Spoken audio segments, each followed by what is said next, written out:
Olá, nesta segunda parte da conversa com Maria João Afonso sobre inteligência, começámos por discutir dois tipos distintos de inteligência de que alguns autores falam: a inteligência fluida e a inteligência cristalizada, que são, na verdade, duas subcomponentes do fator G de que falámos no primeiro episódio.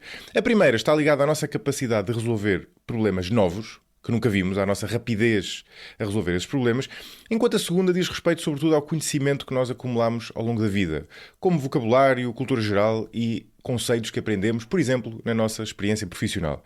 Falámos também sobre o que é que influencia mais a inteligência das pessoas, se são os genes ou o ambiente, aquela eterna discussão nature versus nurture, sobre críticas às medidas de inteligência convencionais de alguns autores, sobre o chamado efeito Flynn, de que talvez já tenham ouvido falar, em que o QI médio das populações foi aumentando ao longo das décadas, sem se ter uma explicação, pelo menos consensual para isso, ao mesmo tempo que, no passado mais recente, parece estar a regredir, e também sobre isto existe uma grande discussão.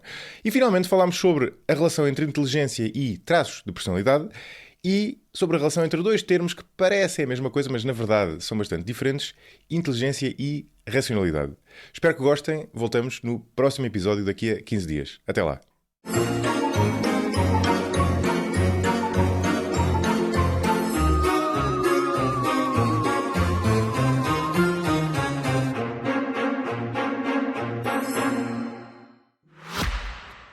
Desculpe, tem este fato noutro tamanho? Procurava algum número em particular? Sim, sou um 48 de peito. A 50 de barriga, quando expiro. Quando inspiro, inverte. Sendo assim, já sei o número que precisa. Então? O número de um alfaiate. Um investimento à sua medida, tal como um fato, faz toda a diferença. Mas é mais simples do que parece. Só precisa de um banco com soluções de investimento diversificadas que combinem com o seu perfil de investidor. Novo banco, presente no meu futuro. Novo Banco S.A., registado no Banco de Portugal sob o número 7. Se gosta de ouvir podcasts, conheça a oferta que o Expresso tem para si. Da política à economia, ciência e cultura, passando pelo desporto. Entrevistas marcantes, análises e perspectivas que fazem a diferença. Ouça em expresso.pt e nas principais plataformas de podcast. Expresso. Liberdade para pensar. Nós já levamos quase hora e meia, ainda temos aqui uma série de temas que eu queria cobrir. Agora estou a ficar nervoso, porque há aqui vários pontos aí onde eu queria ir. Há um que liga a isto que estávamos a falar até agora, e que a João já aludiu um bocadinho há pouco, que é aquela questão dos dois tipos de inteligência, ou os dois subtipos, a inteligência fluida e a inteligência cristalizada, que são interessantes por serem diferentes, mas também porque evoluem de maneira diferente ao longo da vida, não é? Exatamente. Esses dois tipos de inteligência, eu não gosto muito de chamar tipos, mas pronto, essas duas grandes formas de manifestação da inteligência são identificadas pela primeira vez no âmbito do paradigma diferencial. Ou seja, os seguidores de Spearman, houve muita investigação, na sequência daqueles estudos de Spearman das matrizes de correlações, houve muita investigação, houve muita polémica, se a inteligência era uma coisa só, se era o fator G. Outros autores apareceram a demonstrar que não era só o fator G, era uma multiplicidade de aptidões, enfim, não vamos agora especificar isso. Em certa altura, ali por volta da década de 60, um investigador chamado Raymond Kettle identifica secundariamente a um fator geral comum a toda a atividade cognitiva. Se nós tirarmos das correlações esse primeiro fator e olharmos para as correlações chamadas residuais, o que é que fica lá? E então identificam-se um conjunto, ele identificou na realidade 5, mas deu depois uma atenção muito especial a 2 destes 5 fatores que se chamam de segunda ordem: a inteligência fluida e a inteligência cristalizada.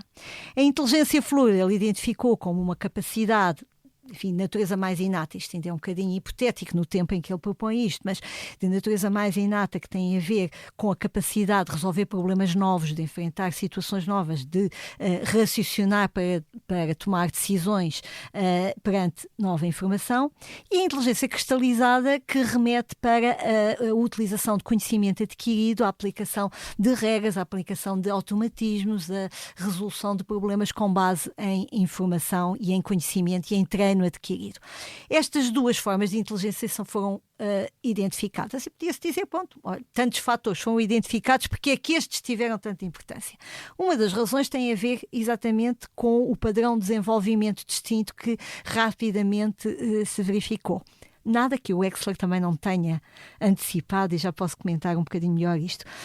Verificou-se que enquanto a inteligência fluida tem um desenvolvimento acelerado durante a infância e a adolescência, ainda algum desenvolvimento durante o início da idade adulta, mas depois inicia um declínio relativamente rápido. E estamos a falar, e isto é muito importante, não estamos a falar do desenvolvimento dos indivíduos, estamos a falar de desenvolvimento médio das pessoas. Ao longo do desenvolvimento, se nós formos fazendo o plot das médias das pessoas ao longo da idade, o que é que acontece?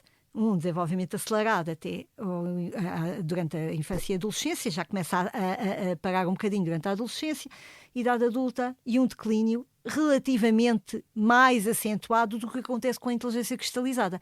A inteligência cristalizada vai aumentando também, só que atinge um máximo um pouco mais tarde e não tende a declinar de forma tão acelerada, tende a manter-se e apenas declina em idades bastante avançadas.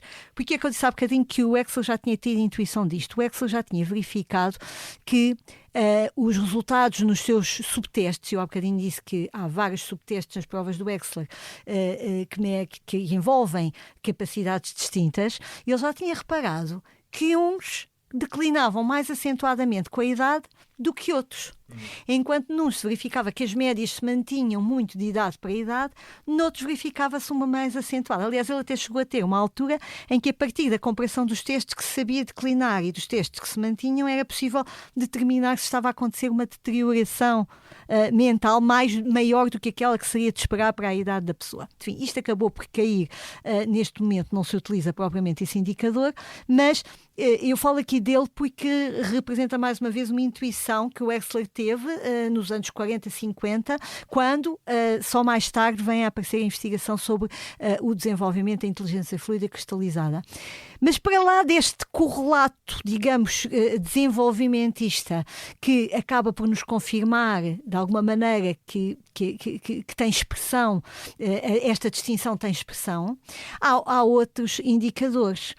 Por exemplo, uma das teorias enfim, que data da última década, neuropsicológica da inteligência, identifica duas formas diferentes de conectividade cerebral associadas à inteligência fluida e à inteligência cristalizada. E, portanto, a inteligência fluida e cristalizada parece ter um correlato também neuropsicológico, na medida em que a conectividade cerebral é diferente perante tarefas de inteligência fluida e perante tarefas de inteligência cristalizada. O Network Neuroscience é uma teoria que foi realmente proposta a partir desta constatação, com a utilização de uma metodologia relativamente recente, que é a análise de redes. Verificou o autor Aaron Barbey, verificou que há de facto uma distinção entre as nuvens de tarefas que envolvem inteligência cristalizada e tarefas que envolvem inteligência fluida e que se agrupam em função do tipo de conectividade para que apelam. Ele fala do easy to reach e as difficult to reach. As easy to reach são as conexões fáceis porque vão buscar o aprendido. É cristalizada. É cristalizada, aquilo que está aprendido, e, portanto, perante qualquer coisa que nos é familiar, vamos logo buscar a informação necessária para compreender e para gerir aquela situação. Já as difficult to reach connections são, obviamente, as conexões necessárias, porque têm que ser conexões novas que vamos criar dentro do nosso cérebro para resolver problemas novos. E quanto mais novo, mais inusitado for um problema, mais naturalmente que ele apela ao estabelecimento de novas conexões cerebrais e, portanto, a difficult to reach connections. Portanto, esta verificação de que há correlatos, quer a nível do estudo do desenvolvimento, quer a nível do estudo neuropsicológico, sem dúvida que vem dar um apoio bastante grande. E depois encontram-se muitos outros resultados de investigação em que a inteligência fluida e a inteligência cristalizada funcionam realmente, apresentam resultados de natureza diferente. Só para esclarecer uma coisa, estas duas dimensões, a inteligência fluida e a inteligência cristalizada, são como que duas dimensões do fator G? É como nós, em vez de extrair um fator, extraímos dois? Ou são para lá do fator G? Ora bem, isso é polémico. Eu achava que era uma pergunta fácil. Tudo é polémico. Vamos lá ver. O mais aceito modelo dimensional, estrutural da inteligência humana chama-se CHC, porque toma o nome de 3 autores que de forma independente e complementar chegaram a este modelo, que é Kettle, o Raymond Kettle, que foi o primeiro a falar do GFGC, Horn, que chegou a estes conceitos de forma independente, mas depois acabaram por se juntar em termos de investigação, e Carroll. Carroll é um autor curioso que resolve fazer um dos estudos, se calhar arriscaria dizer que deve ser dos mais vastos estudos de toda a psicologia, porque no final da década de 80, início da década de 90, resolve pegar em todas as matrizes fatoriais, ou em quase todas as matrizes fatoriais que tinham sido analisadas através da análise fatorial. Só que um reparo, a análise fatorial foi o método de análise estatística que derivou do método inventado pelo Spearman para analisar a matriz de correlações. No início desta conversa eu referi-me ao método das equações tétradas. Esse método deu origem a uma série de métodos multivariados de hoje, mas em particular um método que foi extremamente importante para identificar as grandes dimensões das diferenças individuais no domínio cognitivo e também no domínio da personalidade, que é o método de análise fatorial. E este método de análise fatorial permite exatamente... Também veio da psicologia? Sim, o método de análise fatorial vem das equações tétradas. Que é muito usado também nas ciências sociais. Exatamente, e foi depois elaborado pelo Thurston nos Estados Unidos. Portanto, o primeiro foi o Spearman, depois o Thurston elaborou o método de análise fatorial como o conhecemos hoje, tem menos a ver com o método das equações tétradas de Spearman, que era muito primário. É preciso ver que esta gente, coitada, fazia isto tudo à mão. Exato. E, portanto, pegava em matrizes, intercorrelações e tinha que fazer cálculos à mão. Portanto, o método de Spearman é um método relativamente rudimentar. Thurston vai elaborar um pouco mais este método, mas ainda assim, ainda era à mão que se fazia o cálculo. Eu ainda cheguei a aprender como é que se fazia a análise fatorial à mão quando comecei a trabalhar na minha tese de mestrado. Depois, felizmente, começaram a aparecer os espectros estatísticos, mas eu ainda fiz a minha tese de mestrado nos anos 80, portanto ainda não era assim muito habitual, os computadores pessoais, etc., e os espectros estatísticos, essas coisas vieram um bocadinho mais tarde. O Kettle, o Horn, utilizaram a análise fatorial, identificaram GF e GC, mas Carroll fez uma coisa fabulosa. Quer dizer, quem é que se lembra de pegarem mais de 400 conjuntos de dados dos estudos que tinham sido feitos? Portanto, ele andou a recolher as bases de dados de que se partiu para os estudos ao longo de 60 anos para aplicar o mesmo método a bases de dados com testes diferentes, amostras diferentes, idades diferentes, países diferentes. E, portanto, o que é que ele pretendia com isto? Muita da polémica que havia à época sobre quais são os fatores, quais são as grandes dimensões da cognição humana, muita da polémica vinha também da variação metodológica. Os métodos de análise fatorial, por exemplo, dos ingleses e dos americanos não eram bem iguais, portanto, uns acabavam por dar muita importância a uns fatores, outros davam muita importância a outros. E, portanto, o que é que o Carroll fez? Vou pegar uma metodologia uniforme e vou submeter todas estas bases de dados a uma metodologia uniforme e ver o que é que sai daqui de consistente. E o que é que saiu de consistente? Uma estrutura com 3 estratos. Ele chama esta estrutura a teoria dos 3 estratos. O que está no primeiro estrato, ao contrário do que se possa esperar, são opiniões mais específicas. Portanto, podíamos pensar, ele em primeiro lugar põe o G. Não, ele tem uma matriz americana, os americanos tendem a dar mais importância à multiplicidade de fatores. Portanto, temos uma multiplicidade de fatores. Esses fatores, no entanto, são correlacionados entre si e permitem, num nível intermédio, encontrar um conjunto, enfim, de número diferente de umas bases de dados para outras, portanto, uns estudos para outros, mas de cerca de 8 a 12 aptidões de nível intermédio. E quais são as duas mais importantes? Fluida e cristalizada, de forma muito sistemática ao longo de todos os estudos. 2 das 8, é isso? 2 das 8, Okay. ou 10, ou 12, porque consoante os estudos podem aparecer sim. um número variável. Sim. Finalmente, estas várias aptidões não são independentes. Não sendo independentes, pode-se também fazer uma matriz de correlação delas e fazer uma análise fatorial de terceira ordem. E nesta análise fatorial, o que é que emerge? O fator G. Só que este fator G, não imaginemos uma hierarquia com o fator G lá no meio, no cimo. Não, o fator G está puxado à banda, está puxado à esquerda. Significando isto o quê?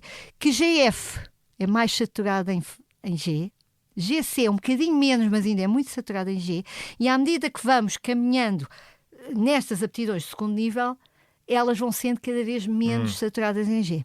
Daqui vão emergir várias perspectivas.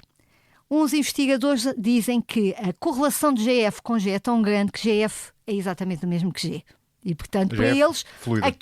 a inteligência fluida aquele fator lá no cimo não faz sentido porque inteligência fluida é o que há para dizer sobre o fator G. A correlação é tão elevada que é a mesma coisa. Outros autores dizem que não. O próprio Carroll, por exemplo, defende que a entidade que resulta das correlações entre os fatores de segundo nível tem razão de ser, razão de existir e confere uma explicação acrescida das diferenças individuais na cognição humana, além de que, pelo que já vimos de tudo o que falámos aqui, tem algum valor preditivo relativamente a todo um conjunto de critérios. Portanto, para alguns a inteligência fluida é realmente o pináculo da inteligência humana, a inteligência fluida e cristalizada, mas representando a fluida, aquela que representa a capacidade de resolver problemas, de enfrentar situações novas e ser flexível e ser capaz de resolver esses problemas. Para outros há qualquer coisa acima. Portanto, quando perguntas GF e GC, se GF, depende um bocadinho. A importância que se dá depende. Há realmente os autores que consideram que G, aquela entidade superior, digamos assim, acima da hierarquia, representa qualquer coisa que vale a pena reter.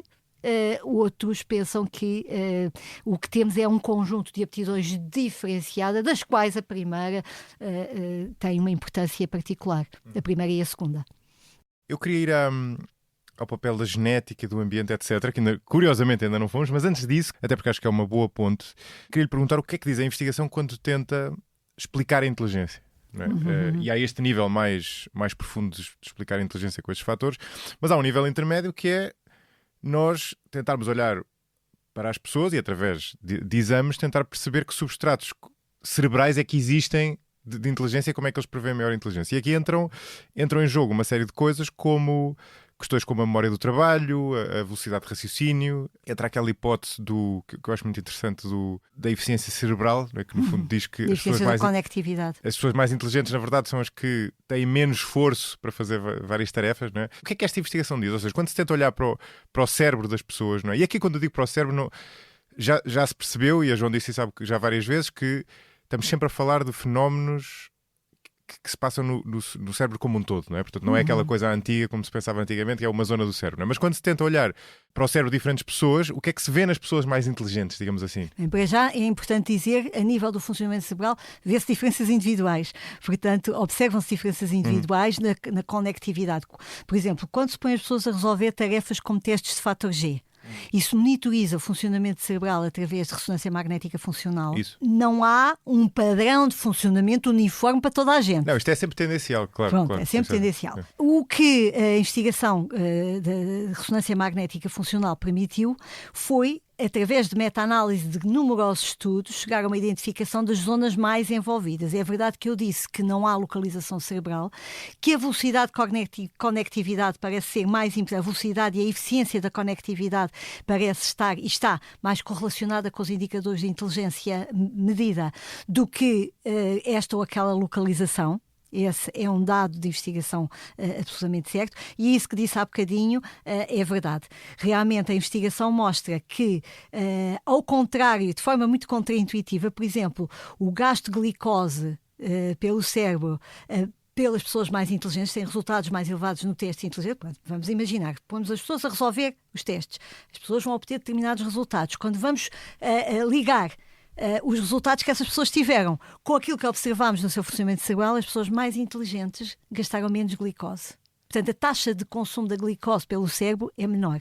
A conectividade foi menor. Aliás, isto já nos estudos, quando de forma muito incipiente ainda se usavam os estudos de eletroencefalografia, porque ainda não havia os estudos de imagiologia como há hoje, já aí se notava que as pessoas que tinham QI mais elevado tinham menor atividade, menor, as curvas eram menos acentuadas do que as pessoas menos inteligentes.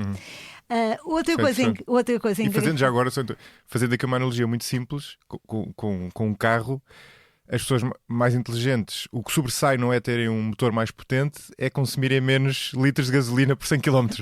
No fundo é um bocado isso. No fundo é isso.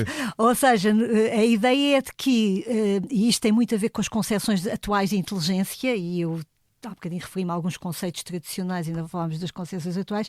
As concepções atuais apostam muito na ideia de que a pessoa inteligente é a pessoa que faz uma adequada gestão de recursos. Exato. É a pessoa que se move com flexibilidade, E que em função do contexto, com flexibilidade, gera os seus recursos, considerando enfim, ganhos prováveis, custos prováveis, etc. E, portanto, esta capacidade de gerir os seus próprios recursos e os recursos do meio e a flexibilidade de resposta aos desafios do meio é aquilo que se considera ser hoje a inteligência. E que, no fundo, é engraçado, veio aqui ter um bocadinho. As pessoas mais inteligentes, com resultados mais altos nos testes de inteligência, tendem a fazer menos esforço. Há alguns estudos engraçados, por exemplo, comparando pessoas com deficiência mental com pessoas sem deficiência mental na resolução de determinadas tarefas. As pessoas com deficiência mental gastam muito mais energia, a atividade cerebral acende muito mais, digamos, nos exames de imagiologia aparecem na forma de luzes e acende muito mais do que nas pessoas que têm resultados mais altos em testes de inteligência. E eu acho particularmente interessante um dos estudos que aparece relatado na literatura, que é um estudo em que pegaram numa amostra de pessoas que não sabiam jogar Tetris, nunca tinham visto o jogo do Tetris à frente. E fizeram um exame com imagiologia cerebral dessas pessoas, eram, salvo erro, uma amostra de 50 pessoas, essas pessoas a jogarem Tetris pela primeira vez. E registaram a atividade cerebral dessas pessoas quando pela primeira vez se confrontaram com o jogo. Depois foram instruídas no prazo, não sei se de um mês, agora já não me lembro do prazo, de um mês, 2 meses, jogarem diariamente Tetris. E as pessoas foram naturalmente evoluindo nos níveis, foram-se aperfeiçoando e, passado esse período de tempo, voltaram a examinar a atividade cerebral dessas pessoas. E a atividade cerebral foi muito menor. Exatamente. Embora os níveis a que elas tinham chegado na resolução do jogo fossem muito mais complexos e muito mais exigentes.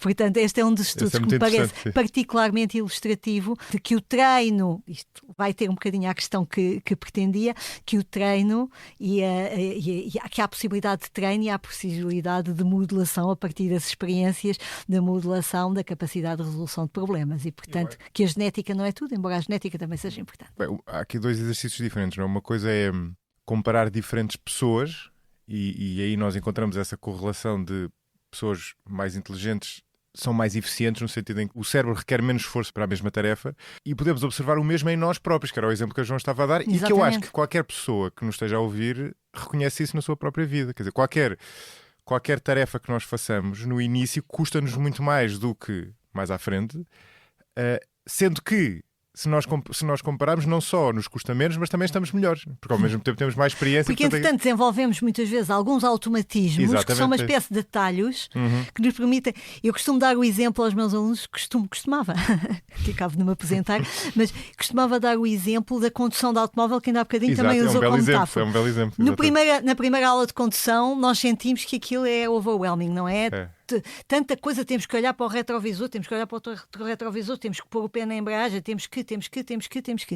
E passado um tempo, tudo aquilo acontece de forma extremamente natural, porque desenvolvemos alguns automatismos, que são os tais atalhos, para resolver a situação. A nossa inteligência cristalizada tomou conta de muitos dos conhecimentos que inicialmente nos pareciam overwhelming e que de repente, afinal, são coisas que de facto aprendemos, desenvolvemos uma estrutura cognitiva. Isto também é engraçado porque, já agora, salto para uma outra coisa, os estudos da psicologia cognitiva às vezes incidiram em comparar o desempenho de experts com o desempenho de novatos numa área. Quase no fundo isto vem um bocadinho a propósito também desta coisa dos novatos no Tetris e depois experientes no Tetris. E, por exemplo, pensou-se durante muito tempo que uma das capacidades excepcionais dos grandes jogadores de xadrez era a sua memória.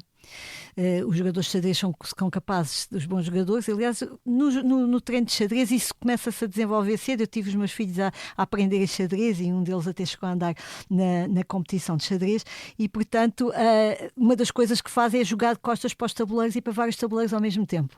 É uma coisa que eu acho inconcebível, eu era incapaz. Mas o que é que se pensa? Tem que ter uma memória fabulosa.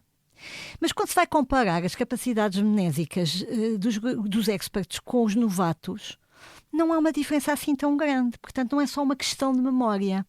E então a investigação esclareceu no sentido que a grande diferença entre o expert e o novato está em que o expert desenvolveu uma estrutura de conhecimentos que lhe permite tomar decisões com flexibilidade. Ou seja, o jogador de xadrez não precisa ter presente a posição de todas as peças num determinado momento. O novato tem que saber todas as peças onde elas estão. O jogador de xadrez experiente sabe que há determinada informação que é nuclear e essencial para a tomada de decisão quanto ao movimento seguinte. É a primeira dimensão daquelas de que falámos há bocado, não é? Perceber o que é relevante e o que não é relevante. O que é relevante e o que não é relevante.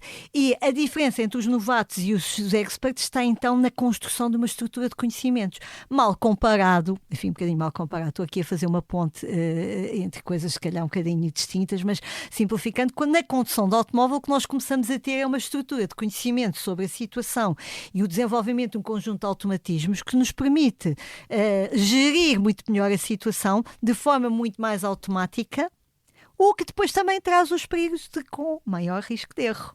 Não é? Entramos na história do sistema 1 e do sistema 2 do Kahneman. Sim, eu queria lá, por acaso, mais à frente. E agora sim, falando da genética e do ambiente, não é? Quando descendo mais um nível, para variáveis mais estruturais, não é? Quando se tenta correlacionar os níveis de inteligência com aspectos genéticos e com aspectos ambientais, e se calhar não só, já lá vamos, o que é que sobressai, não é? Ou perguntando de maneira mais direta, quanto é que a genética explica da variação da inteligência? A primeira coisa que eu tenho que comentar é a maneira como a pergunta está feita, porque como nós bem sabemos em ciência, a maneira como fazemos as perguntas condiciona de alguma maneira a maneira como damos respostas. E colocar a pergunta dessa maneira equivale a dizer que os efeitos do meio e da genética são independentes. Que não são. Ou se quiseres, quanto é que a variação da genética explica a variação da inteligência?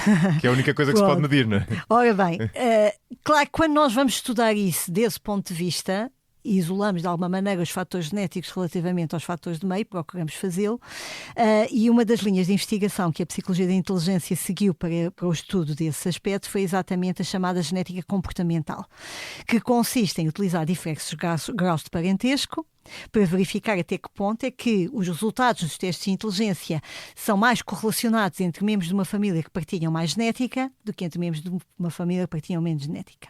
E aí, devo-lhe dizer que a hierarquia das correlações é perfeitamente clara.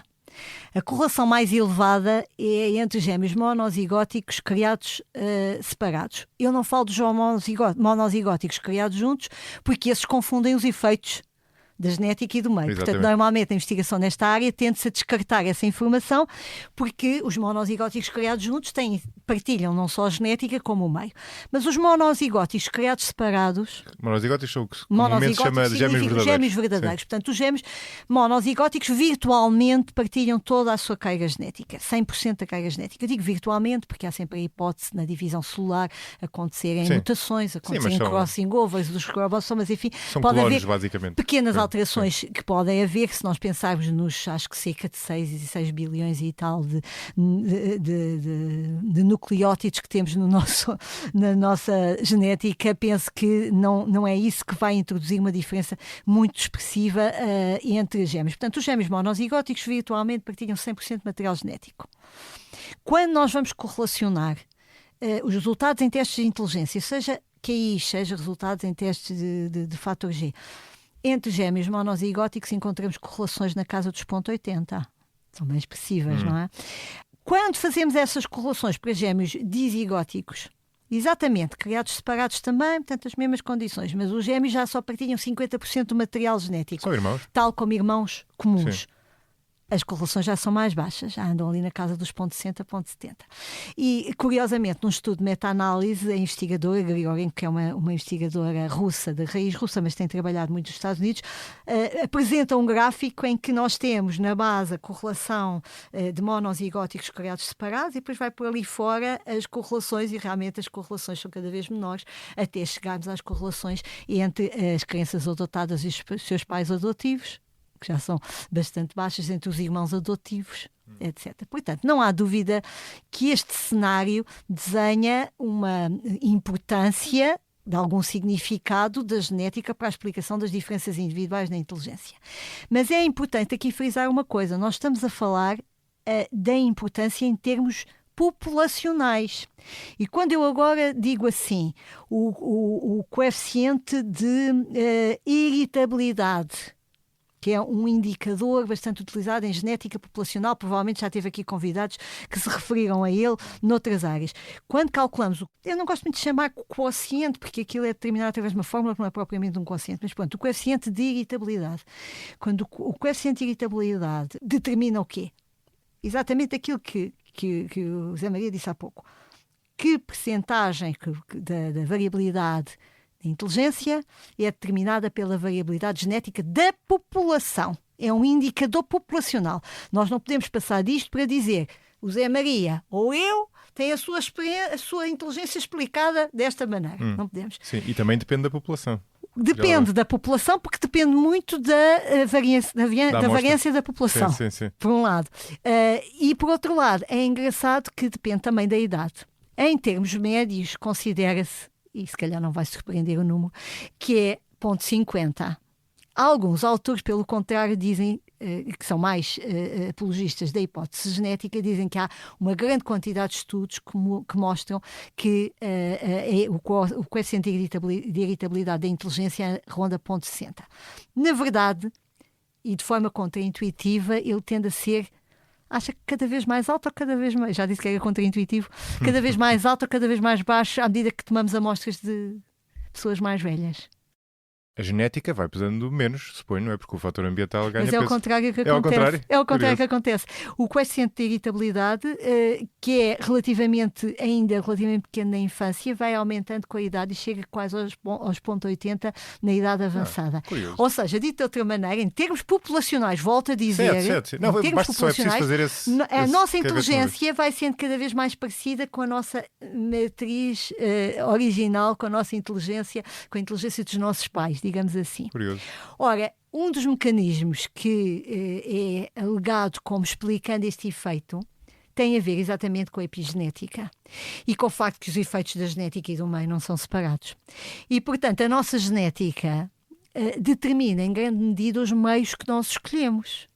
Mas isso termina desde o início. Não tanto na infância. Repare que os meios em que se move na infância são sobretudo determinados por fatores mais ocasionais. Por exemplo, não escolheu a família em que nasceu. Mas a família partilha a genética. Sim. Mas podemos ter fatores sociais como a escola, etc. Os seus pais é que escolheram a escola onde andou. Se calhar os seus primeiros amigos foram determinados pelas amizades dos pais.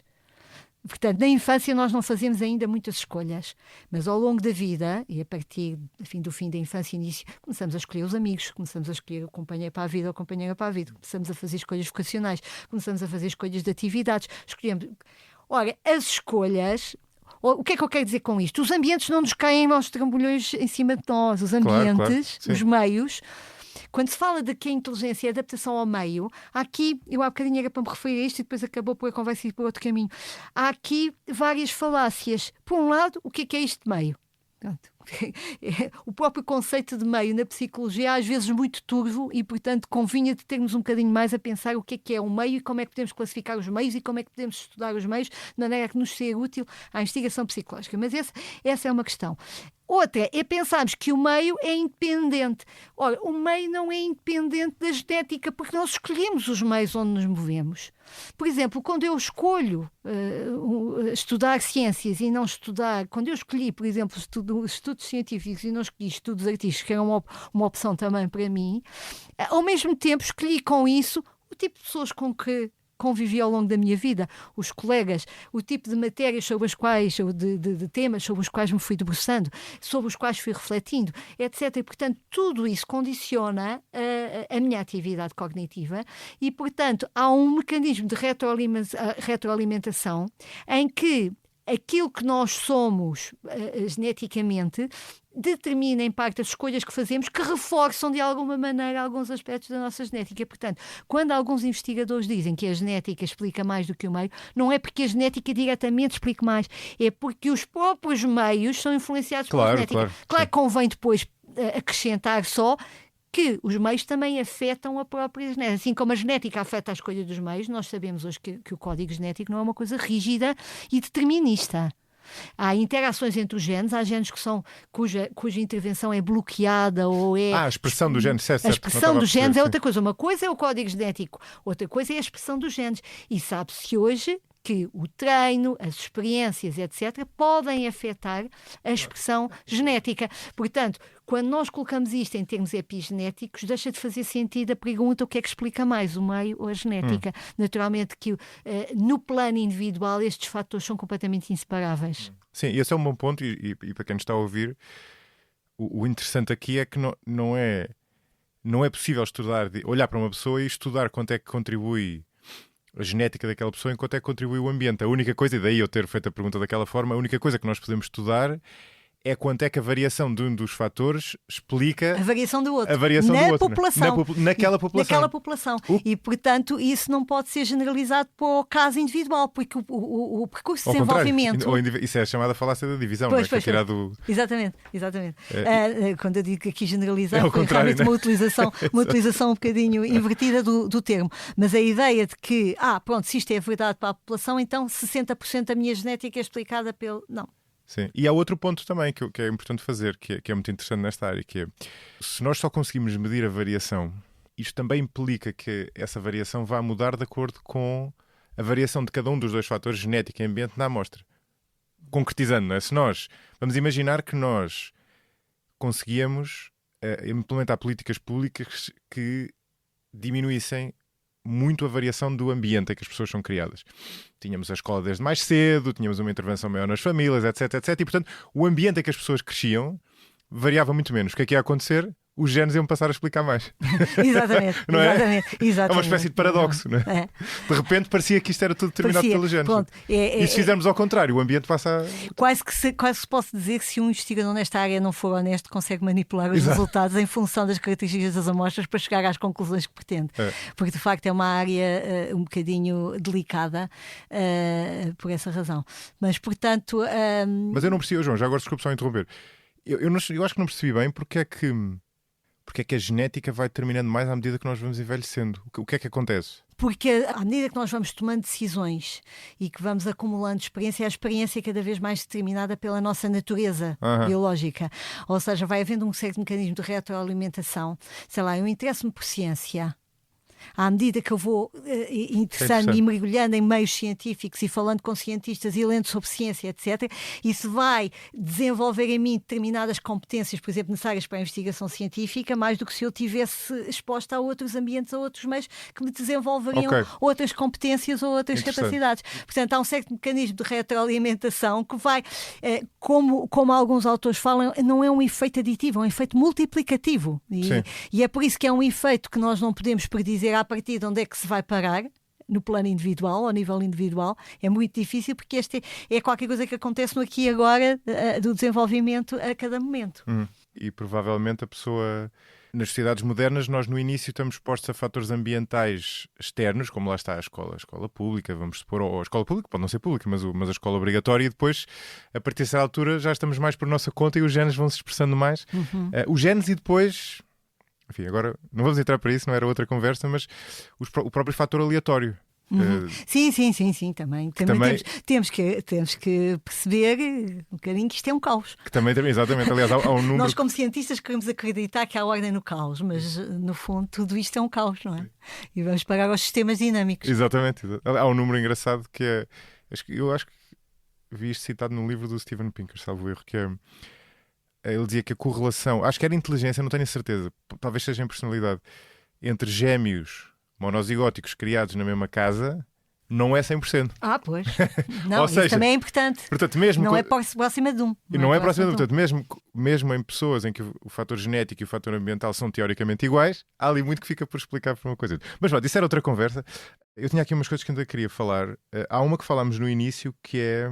as críticas que são feitas a estas noções de inteligência. Portanto, é esta noção de inteligência medida, por exemplo, pelo QI ou pelo fator G, que está muito correlacionado com os resultados escolares, e há muita gente que critica estas medidas de inteligência como sendo, no fundo, medidas ocidentalizadas da inteligência e que não têm correlação com a inteligência como nós observamos, por exemplo, em determinadas tribos, que são claramente muito funcionais naquele ambiente, mas que depois não respondem bem perante estes testes, não é? Exatamente. Eu tenho estado aqui a incidir mais por inerência da importância que tem no desenvolvimento da investigação sobre a inteligência, tenho estado a incidir mais na perspectiva diferencial, mas na verdade, como eu já fiz uma alusão mais atrás, pode-se identificar 7 grandes paradigmas de investigação, não vou estar a enumerá-los, já tocámos aqui em vários deles, já tocámos no biológico, já tocámos no cognitivista, mas o José Maria está agora a tocar num importante que ainda não foi aqui focado, que é o paradigma antropológico e também o paradigma sistema sociológico. Aqui ligo-os um bocadinho porque eles aparecem bastante ligados. Uma das grandes críticas dos autores que põem em causa a noção de G e a importância que realmente ela tem para predizer o sucesso, de uma maneira geral, é exatamente a de que o fator G prediz a eficiência em tarefas e em contextos que apelem para a capacidade de analisar problemas, de conceptualizar, de resolver problemas lógicos, para o pensamento convergente, no sentido em que parte de um conjunto de dados para chegar a uma resposta que é convencionalmente correta, que é o que acontece nos problemas matemáticos, etc. Mas que o fator G não tem qualquer poder para predizer o sucesso dos indivíduos em outras esferas da vida. Isto é em parte verdade, em parte não é. Quer dizer, por um lado, já relatei aqui que a capacidade geral, a capacidade cognitiva geral tem de facto correlatos importantes em muitas áreas da vida e não é para se deitar fora. Mas mesmo os próprios Sternberg também não penso que eles não defendem que se deite fora e que se ignore. O Sternberg é um dos autores mais críticos relativamente ao fator G e muita da crítica dele vem exatamente do estudo da inteligência em muitas outras culturas. E uma das verificações que se faz é que aquilo que está subjacente à definição de inteligência em diferentes culturas tem a ver com aquelas que são as competências necessárias para se adaptar bem nessa cultura.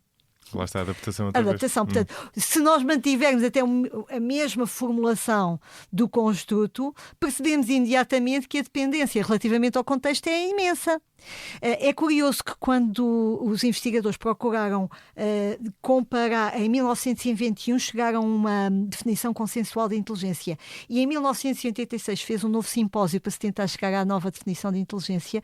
É curioso que houve mudanças, 50% das definições sobrepunham-se, mas houve mudanças, e uma das mudanças importantes que apareceu nesta segunda, apareceu a psicologia cognitiva, os processos mentais como parte da inteligência, aparecia na segunda e não aparecia em 1921, aparecia em 1986, evidentemente, mas apareceu outra coisa, foi a de que a inteligência não pode ser entendida fora de um contexto. Portanto, a ideia de que o contexto é importante para a inteligência é crucial em todo o desenvolvimento da investigação da inteligência daí para a frente. E, portanto, nesta linha, Sternberg e seus colaboradores foram por esse mundo fora procurar concepções de inteligência e chegaram à conclusão que as concepções são muito diferentes. Um dos exemplos clássicos é o exemplo da tribo Kpel, da Nova Guiné, na qual, se nós pusermos 20 objetos em cima da mesa e pedirmos para eles classificarem esses objetos, eles classificam-nos funcionalmente e não taxonomicamente como nós fazemos. Portanto, eles classificam a faca com a peça de fruta, porque eu preciso de uma faca para cortar a peça de fruta e para a comer. E se nós perguntarmos a esses mesmos indivíduos como é que uma pessoa pouco inteligente os classificaria, punha as frutas todas juntas e os instrumentos todos juntos. Que era aquilo que nós faríamos. Claro, portanto, sou pouco inteligente, é criar as categorias, não é? Nos nossos testes de inteligência, o que é que há de comum entre uma maçã e uma banana? São ambas peças de fruta. E este é que é a resposta certa e que é cotada com um ponto, porque é a resposta que evidencia a capacidade de estabelecer relações entre ideias. Portanto, isto mostra que diferentes culturas, em função das necessidades que há de desenvolver diferentes competências para as pessoas se adaptarem a elas, naturalmente desenvolvem diferentes concepções de inteligência. Isto depois tem implicações bastante grandes. Uma das implicações é: será legítimo considerar que as teorias da inteligência desenvolvidas no mundo ocidental se aplicam também noutras culturas? Por exemplo, Piaget defendia a universalidade dos seus conceitos. Os psicólogos cognitivistas também defendem a universalidade dos processos, que os processos têm a ver com o funcionamento cerebral tem a ver com as conectividades neuropsicológicas que nos são disponíveis no nosso cérebro humano e, portanto, considera-se também haja alguma universalidade ou transversalidade cultural desses aspectos. Mas depois há todo um mundo de aspectos que são realmente contextualizados em função da cultura. E, portanto, uma primeira implicação é: será que as teorias se aplicam? E se as teorias não se aplicarem, os instrumentos de avaliação servem? Podem ser transpostos? Eu posso desenvolver um teste de inteligência na Europa e ir aplicar num país da África? E será que as diferenças individuais expressam diferenças individuais no mesmo construto? Ou será que, por eu mudar de cultura, estou a medir outra coisa diferente? Portanto, esta contextualização tem essa implicação. Mas tem outras implicações importantes e que acho que têm a ver com coisas que nós já falámos aqui hoje. Por exemplo, se a concepção implícita de inteligência de uma determinada comunidade, que seja minoritária num determinado país, for uma concepção diferente da concepção dominante na escola, o que acontece é que as crianças são socializadas para desenvolver e para valorizar determinadas competências em detrimento de outras. Estas crianças chegam à escola e aquilo que a escola, que o professor, que a professora, que é um ser humano e, portanto, tem as suas próprias concepções implícitas de inteligência e está imbuído de um programa que está contaminado das concepções de inteligência de um determinado país e cultura. Quando a criança chega lá e foi socializada com uma valorização de outras competências, é muito natural que haja um desajuste. Isto pode explicar porque crianças de comunidades comunitárias muitas vezes têm dificuldade na adaptação à escola e têm resultados menores. Portanto, quando nós estamos aqui a falar das concepções implícitas de inteligência, a importância não é só nós reconhecermos que a nível mundial estas diferenças existem. Na verdade, estas diferenças nas concepções implícitas de inteligência também existem em cada um de nós e estão por detrás da concepção dos programas escolares, estão por detrás das práticas educativas, etc. E, portanto, a forma como as crianças são socializadas, quando elas são socializadas numa concepção de inteligência compatível e harmoniosa, e isto está estudado, portanto, não é simplesmente especulativo, quando existe uma compatibilidade ou uma harmonia, uma coerência entre a concepção implícita de inteligência que socializou aquela criança nos seus períodos primordiais de desenvolvimento e a concepção de inteligência que está por detrás dos programas escolares, das práticas pedagógicas, etc., as crianças têm um potencial de adaptação à escola e de sucesso muito maior. Portanto, isto pode estar associado depois às diferenças socioeconómicas nos testes de inteligência, que seria outro tema. Sim. Outro aspecto que põe algumas dúvidas sobre a maneira como nós medimos a inteligência, o que temos falado é o chamado efeito Flynn, não é? Em que em algum momento se descobriu com alguma surpresa que o QI médio da população, a inteligência média da população, parecia estar a aumentar década após década. E fez correr muita tinta sobre o que é que explicava esse fator. No fundo, se tinha que ver com realmente as pessoas estarem a ficar mais inteligentes por melhor alimentação, melhor escola, whatever, ou se era Eu sempre achei que era normal que nós fôssemos ficando mais inteligentes, caso contrário estaríamos nas cavernas. Depois podíamos estabilizar, não é? Podíamos manter como estávamos, não é? Ou se tinha a ver com, no fundo, as pessoas se adaptarem à medição. E depois há uma segunda dimensão interessante no efeito Flynn, que é que ele parece ter revertido mais recentemente, não é? Pronto, este efeito Flynn realmente verificou-se e verificou-se ao longo do século XX e, como diz bem, fez correr muita tinta. Às vezes eu devo dizer que eu até tenho um bocadinho de admiração com o efeito Flynn, porque ficava um bocadinho zangada quando ia aos congressos de Psicologia da Inteligência e a proporção de investigações sobre o efeito Flynn era tão disparatada em comparação com outros temas tão interessantes e que apareciam com muito menor representação, que eu comecei a ter um bocadinho de embirração com o efeito Flynn, porque sentia um bocadinho que era chover no molhado. Mas pronto, isto aqui é uma sensibilidade pessoal que me permite aqui transmitir. Mas pronto, o efeito Flynn sente-se muito, em particular quando se fazem novas aferições dos mesmos testes de inteligência. Por exemplo, nós em Portugal sentimos muito isso quando houve uma primeira aferição de uma versão de um teste do Wechsler para crianças, a WISC, a Wechsler Intelligence Scale for Children, foi feita a aferição nos anos 60. O teste nunca chegou a ser publicado propriamente por uma editora, mas foi publicado um manual desse teste. O autor dessa aferição foi Ferreira Marques e começou-se a utilizar na prática corrente. Portanto, comprávamos o material era comprado à editora americana e depois utilizávamos o manual português, evidentemente, para os testes verbais e para a derivação de resultados, uma vez que ele tinha feito umas normas nacionais portuguesas. Com o passar do tempo, começou-se a sentir que cada vez mais as crianças tinham resultados excepcionais, tendiam a ter resultados excepcionais, sobretudo na parte de realização, que tem mais testes de inteligência fluida, e não tanto na parte verbal, testes de inteligência cristalizada. Portanto, isto tem a ver também com o resultado que a investigação mostra, é que esse efeito Flynn é mais claro na inteligência fluida do que na inteligência cristalizada. Portanto, o aumento tende a verificar-se mais na inteligência fluida do que na cristalizada. Portanto, tornou-se importante estudar este fenómeno na medida em que realmente se verifica que há um aumento e isto mais aconselha que se tenha o cuidado de renovar as aferições dos testes para que as pessoas estejam a ser comparadas com uma norma atual e não com uma norma desatualizada. Porque às tantas, se existe um aumento, eu estou a ser comparada com a norma antiga, toda a gente é sobredotada. Mas houve então um aumento de inteligência? Claramente, isso nós sentimos na própria VISC, eu acho que foi uma experiência dos psicólogos que trabalharam durante alguns anos com a VISC, houve essa experiência, foi-me relatada por vários, de que ao fim dos anos, a VISC foi aferida nos anos 60 e só saiu uma nova edição em 2003.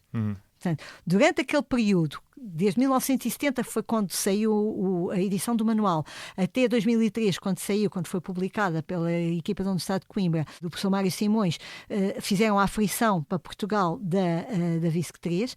Nesse período, os psicólogos foram sentindo cada vez mais, sobretudo, que os resultados da parte de realização já não descreviam bem o desempenho da criança quando comparado com os seus pares, mas sim, estava a ser comparado com as crianças da minha idade, não é? Em 2000 estavam a ser comparados com as crianças da minha geração, que eu estive na escola primária, podia ter sido a amostra da aferição da VISC, não, por acaso não fui, mas poderia ter sido perfeitamente. Portanto, sente-se esse efeito na prática. Mas de onde é que ele vem? Ora, esse efeito, já agora dizer o que ele é. Consiste num aumento que é um aumento menos gradual do que se esperaria, portanto mais abrupto do que se esperaria. Para as crianças estima-se em 3 pontos por década e para os adultos ainda é mais, 5 pontos por década, o que significa que numa geração, e normalmente estima-se uma geração 25 a 30 anos, não é? Numa geração aumenta 3 vezes 5, 15.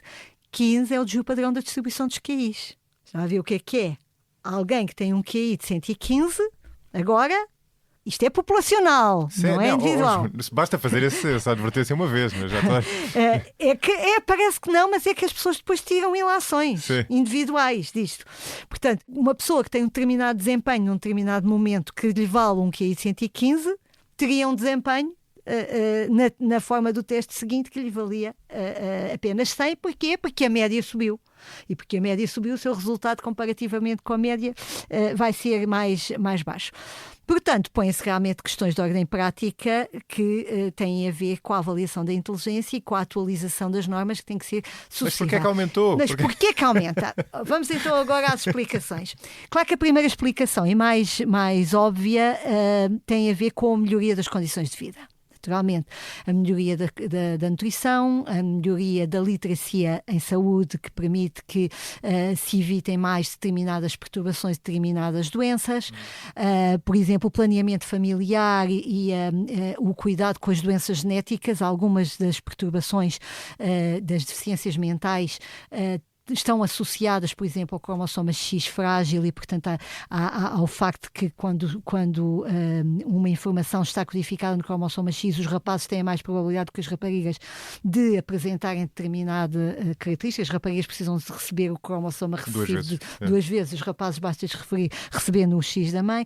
Portanto, as pessoas estão mais informadas e faz-se mais planeamento, há mais possibilidade de evitar. Também mais conhecimento relativamente às medidas perinatais que se podem tomar na sequência, por exemplo, de problemas genéticos ou na sequência de partos que tenham determinadas consequências. Portanto, a informação, a literacia, o conhecimento, naturalmente, que tem vindo a aumentar e é, sem dúvida, uma das explicações. Uma segunda explicação tem a ver com o aumento da complexidade cognitiva.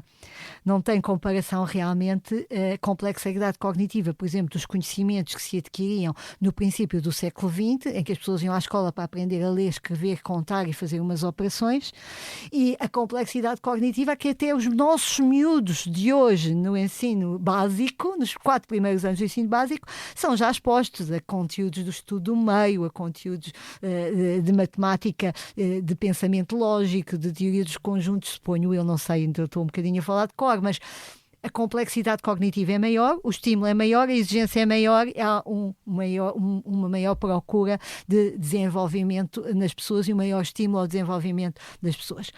Depois há também uma outra explicação, que é a própria atitude de resposta perante os testes é diferente. Os testes, numa certa altura, mais atrasado, digamos assim, era uma experiência que as pessoas não estavam muito familiarizadas, havia mais ansiedade ligada aos testes. Hoje as pessoas estão habituadas a ser avaliadas constantemente. O estar perante um teste não é uma situação tão pouco familiar assim.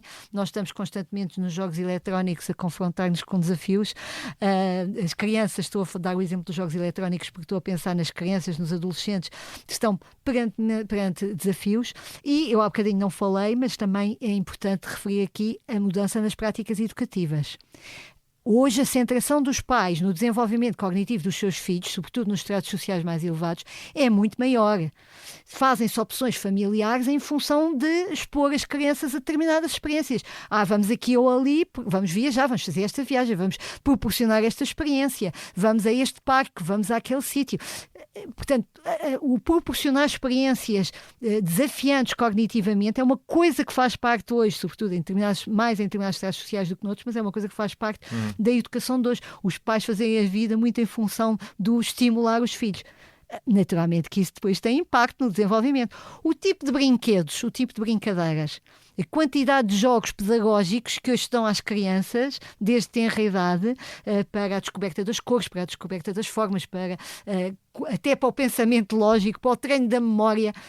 Tudo coisas que tradicionalmente eram as bonecas para as meninas, os carrinhos para os meninos, e não havia esta aposta tão grande em escolher os brinquedos de forma os brinquedos, até os próprios livros, de forma a estimular o desenvolvimento cognitivo. Portanto, há aqui uma aposta muito maior nesse sentido. Depois, eu gosto sempre de referir também um outro tipo de explicação. Portanto, temos aqui uma série de explicações do lado do meio. Não é? Já agora ir buscar uma também ao lado da genética. Uma das explicações que é avançada por um investigador desta área, que é interessante, é a heterose. O que é heterose? Heterose é, digamos que, o oposto da consanguinidade. Ou seja, sabe-se que em comunidades muito fechadas, em que existe elevada consanguinidade, o QI médio tende a diminuir.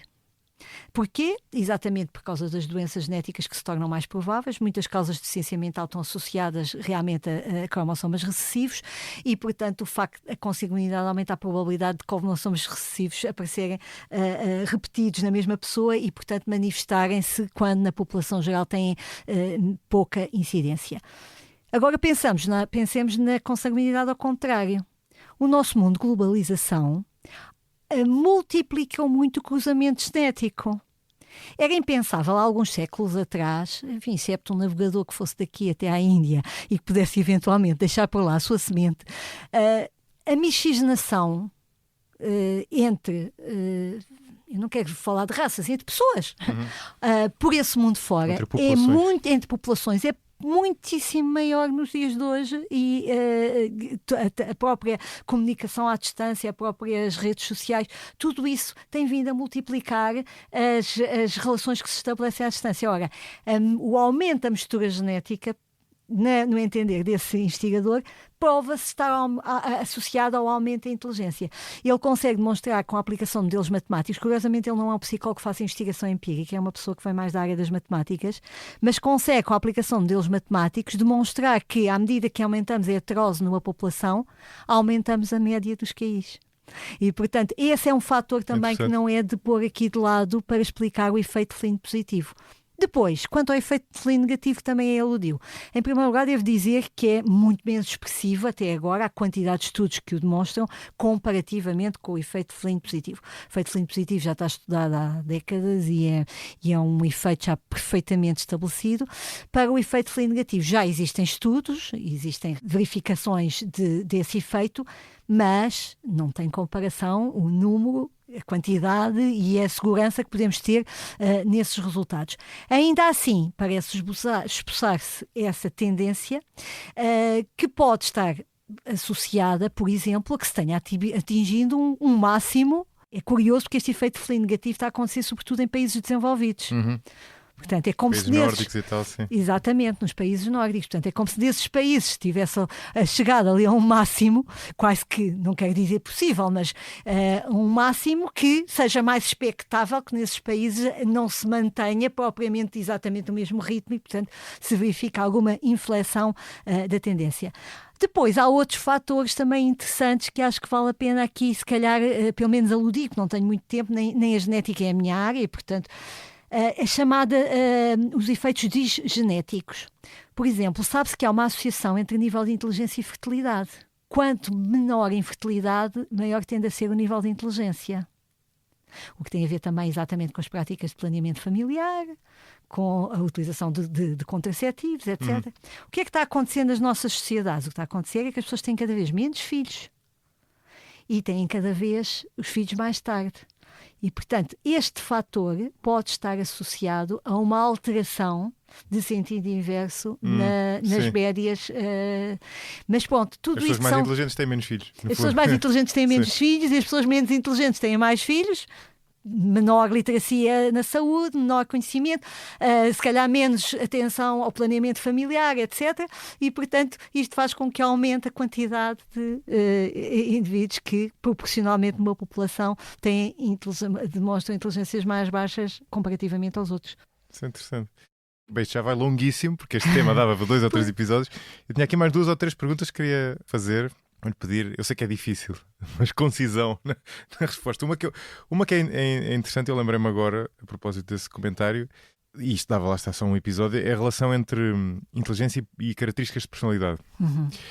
Para quem nos está a ouvir, talvez isto venha como choque e não tenha ouvido episódios anteriores, mas quem nos está a ouvir e já tenha feito testes de personalidade, por exemplo, em contexto laboral, em contexto de trabalho, quase de certeza que fez um teste que não aquele que é de longe o modelo mais usado da investigação em psicologia, que é o chamado modelo dos 5 fatores. Isto é um paradoxo engraçado. Se nós formos a empresas e organizações em geral, elas fazem testes com uma série de outros modelos que este que é o modelo mais testado na academia, não é? E que basicamente identifica, através, lá está, de uma análise fatorial, 5 grandes traços de personalidade. E eu sei que há investigação que os correlaciona com a inteligência, não é? O que é que diz essa investigação? A relação mais clara entre a inteligência e os 5 fatores de personalidade dá-se com um fator, são as correlações mais altas, dá-se com um fator que, aliás, em tempos chamou-se intelecto. Abertura à experiência, não é? Abertura à experiência, o openness, não é? E, de facto, verifica-se que as pessoas com mais elevado nível de inteligência tendem a ter maior abertura à experiência. Há quem evite agora um bocadinho a designação abertura à experiência, porque às vezes é confundido com a ideia de extroversão. Abertura, a ter muitas experiências, sim. Mas isso é outro fator. Estamos a falar de abertura mental, curiosidade intelectual, imaginação, criatividade, gosto por aprender, gosto por compreender de forma profunda os temas. Os ouvintes do 45 graus, no fundo. Exatamente. Não é? Acredito que sim, que sejam pessoas que, se nós fôssemos avaliar a personalidade, teriam o fator de abertura à experiência ou abertura de mente mais elevado. Portanto, a correlação é bastante clara entre esses dois. Também não é de estranhar isso, porque de onde é que vieram os 5 fatores de personalidade? Vieram, em grande medida, da hipótese lexical. A hipótese lexical é a hipótese de que a língua materna nos vários países, as línguas dos vários países, desenvolvem palavras para designar todos os traços que caracterizam as pessoas. E quando se fez o levantamento das palavras que são utilizadas pelas pessoas em várias línguas, em português, em francês, em inglês, enfim, começou-se naturalmente pelo inglês, porque estas coisas vêm mais da investigação anglo-saxónica, naturalmente que apareceu a esperteza, a inteligência, o intelecto, a curiosidade, a capacidade de resolução. Essas coisas apareceram como material de base. Quando depois for estabelecer relações entre aquilo tudo e identificar os 5 fatores de personalidade, esses aspectos estavam, aliás, por essa razão alguns chamaram intelecto a esse fator, porque esse fator se liga realmente com a mente e com a forma como a pessoa utiliza a mente. No entanto, observam-se também algumas correlações com outros fatores. Há uma correlação negativa modesta com a conscienciosidade. Negativa? Negativa, curioso. Mas muito, muito modesta. Uma tendência. Depois há a correlação com o neuroticismo é muito escorregadia, digamos assim, porque a verdade é que nós sabemos que, por exemplo, a depressão e a ansiedade afeta a forma como as pessoas desempenham os testes de inteligência, como enfrentam as tarefas cognitivas. Geralmente está associada a mais baixa autoestima, mais insegurança, mais hesitação. A ansiedade afeta o funcionamento mental mental também, e portanto tudo isso concorre no sentido que pessoas que tenham mais elevados sinais de depressão ou de ansiedade tendam a ter resultados mais baixos em testes de inteligência. Portanto, é difícil aqui discernir o que é que vem primeiro, se é a galinha ou o ovo, se é a inteligência que determina o neuroticismo ou o neuroticismo que determina a inteligência, mas seja como for, as correlações são muito, muito pouco claras. A correlação mais elevada, de facto, é essa. Claro que depois, quando me põe, eu sei que é concisão, mas que é? Estas questões são complexas. Quando me põe, Eu sei que é ingrato. Quando me põe a questão da relação entre a inteligência e a personalidade, se nós entendermos que a cognição está na base das tomadas de decisão do indivíduo, não é? E que todo o comportamento acaba por ser decisão, numa parafernália de vias de resolução. Nós vamos escolher uma.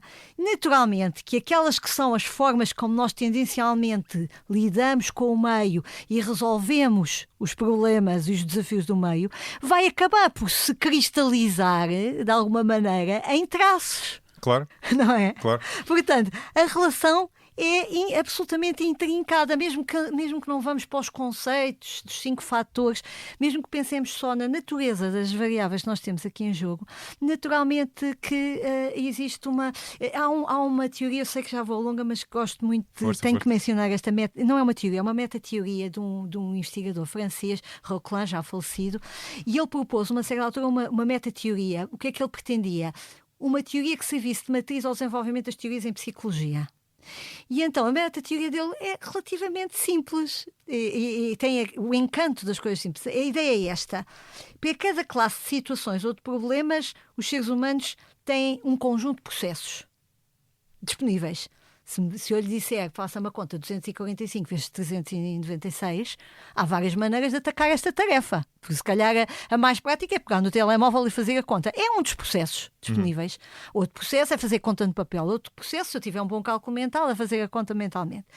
Ora, esta disponibilidade de vários processos faz com que nós vamos construir, a partir da experiência, a partir do nosso desenvolvimento e também na nossa genética, vamos construir-nos hierarquias de evocabilidade dos processos para as situações. Ou seja, há processos que nós mais facilmente, predominantemente, nós utilizamos para resolver uma situação. Tendemos a abordar a situação de uma determinada maneira. E se calhar há alguns processos que estão no topo da nossa hierarquia de forma tão cristalizada que até são transversais a várias situações. Por outro lado, as situações também têm a sua hierarquia de eficácia. Nem todos os processos resolvem a situação da mesma maneira. Se for fazer o cálculo que eu disse há bocadinho, de cabeça, tem mais probabilidade de levar tempo. A não ser que seja um idiota savant. Tem mais probabilidade de levar muito tempo e até de cometer erros pelo caminho do que se puxar da máquina de calcular. Por isso é que provavelmente é esse o processo que lhe ocorre logo em primeiro lugar. Portanto, quando os processos que estão no topo da hierarquia de evocabilidade das pessoas que são aqueles que melhor resolvem as situações, essas pessoas vão ter sucesso e vão ter tendência a repetir esses processos de resolução. Quando esses processos de resolução se cristalizam como processos de resolver e de enfrentar determinadas situações, acabam por se condensar como traços. Aquela pessoa aborda os problemas desta maneira. E quando essa maneira for muito rígida, se calhar são traços psicopatológicos. Ou seja, aquela pessoa é tão rígida, só sabe enfrentar as situações, independentemente das suas características desta maneira. Certo, bom ponto. Lá se foi a flexibilidade típica do funcionamento inteligente, não é? Portanto, esta meta-teoria da vicariância é engraçada porque permite ao mesmo tempo perceber como é que podíamos fazer teorias que dessem conta do universal e do individual e, por outro lado, teorias que reunissem, afinal, cognição com não cognição e deixar de haver esta separação que, por vezes, ainda contamina um bocadinho a investigação na área da inteligência, que é pensar que cognição é uma coisa e que condutas não cognitivas, ou chamadas conativas, que são outra e que, portanto, mesmo que tenham interligação, são coisas separadas, não são assim tão separadas. Isto podia nos levar à inteligência emocional, não era? Se tivéssemos tempo. Força. Não fiz essa pergunta, mas tinha aqui. Essa é uma boa pergunta também. Pronto, é um termo que se fala muito, não é? A inteligência emocional é um conceito relativamente recente que representa as visões já mais atuais e mais integrativas da inteligência o conceito é um bocadinho paradoxal à luz da tradição, porque mistura inteligência com emoção. A inteligência emocional aparece para reunir todo um corpo de investigação que à época havia ali por final dos anos 80, 90, havia todo um corpo de investigação sobre as competências das pessoas para lidar com as suas próprias emoções e para lidar com as emoções dos outros. Por exemplo, para discernir através da expressão facial as emoções dos outros, para discernir a si próprio as emoções, para compreender como é que as emoções evoluem, umas emoções evoluem para outras e coisas desse tipo. E também, desculpe interrompê-lo, mas também aí há uma crença, acho eu, parecida com aquela que falámos há bocadinho, de que as pessoas boas em humanidades são mais em ciências e vice-versa, não é? Também há a ideia de que as pessoas muito inteligentes em aspectos mais analíticos são fracas em inteligência emocional não e vice-versa. Necessariamente. E já provavelmente agora, não é verdade. Já agora não tivemos tempo aqui também de desbravar um bocadinho os modelos sistémicos, e os modelos sistémicos não defendem propriamente a ideia de que seja uma questão de quantidade. Defendem, sobretudo, a ideia de que a inteligência se manifesta pelo equilíbrio, ao gerir as competências, pelo equilíbrio que a pessoa alcança nas diversas formas de inteligência. Portanto, um funcionamento, uma pessoa inteligente é a pessoa que tira o máximo partido, isto é a definição de inteligência de Sternberg, tira o máximo partido dos seus pontos fortes, consegue compensar ou ultrapassar os seus pontos fracos e gera, lá está a gestão de recursos, gera os seus recursos de maneira a atingir uma melhor adaptação. E aqui isto da adaptação também teria muito que se lhe dissesse, porque a adaptação é um meio que se impõe, ou a adaptação, ou eu também modifico. Sternberg, por exemplo, defende que o ambiente não se impõe, eu adapto-me ao ambiente ou adapto o ambiente a mim. Quantas vezes tentamos mudar o ambiente, de maneira a mudar o ambiente, modificá-lo, ajustá-lo a nós e não propriamente ajustarmos nós a ele. Portanto, a própria ideia da adaptação aqui também é uma ideia um bocadinho diferente da ideia tradicional da inteligência como resposta a um meio que se impõe ao indivíduo como qualquer coisa que é rígida. Portanto, a inteligência emocional aparece um bocadinho como um chapéu de chuva que vai acolher toda esta investigação e que vai procurar organizá-la numa teoria. E, portanto, os investigadores de inteligência emocional não procuraram propriamente invalidar ou questionar o conceito de inteligência geral. São até bastante cuidadosos no sentido de não beliscar excessivamente esse conceito, apenas dizem que há áreas que os instrumentos de avaliação não abarcam e que são extremamente importantes para a adaptação e para o sucesso dos indivíduos. E a inteligência emocional é então aquela que eles exploram, que é a capacidade do indivíduo de lidar com as emoções, percepcionar, compreender as emoções, gerir as emoções em si e nos outros e, portanto, esta capacidade. De facto, há aqui uma grande polémica que depois se geram. Alguns autores defendem que é um conjunto de competências cognitivas e, portanto, que deve ser avaliado através de testes que avaliam a capacidade, mas quando se avalia a capacidade, alguém tem que definir o que é a resposta certa e o que é a resposta errada. Pois. Isto levanta logo um conjunto de problemas práticos que não há tempo aqui de descrever. Outros investigadores consideram que a inteligência emocional é, na realidade, um conjunto, uma constelação de traços e, portanto, fazem uma avaliação mais a partir de testes de comportamentos típicos, ou seja, de questionários, de inventários, de instrumentos mais tipicamente utilizados na avaliação não cognitiva. É uma das polémicas que se geram-se, no fundo, duas grandes linhas de investigação, uma mais cognitiva, outra mais conativa, que, quanto a mim, só desfavorece realmente o próprio construto que é, pela sua própria designação, integrador e integrativo e que penso que tem toda a riqueza inerente a esse caráter integrativo e sistémico, no fundo, que ele tem.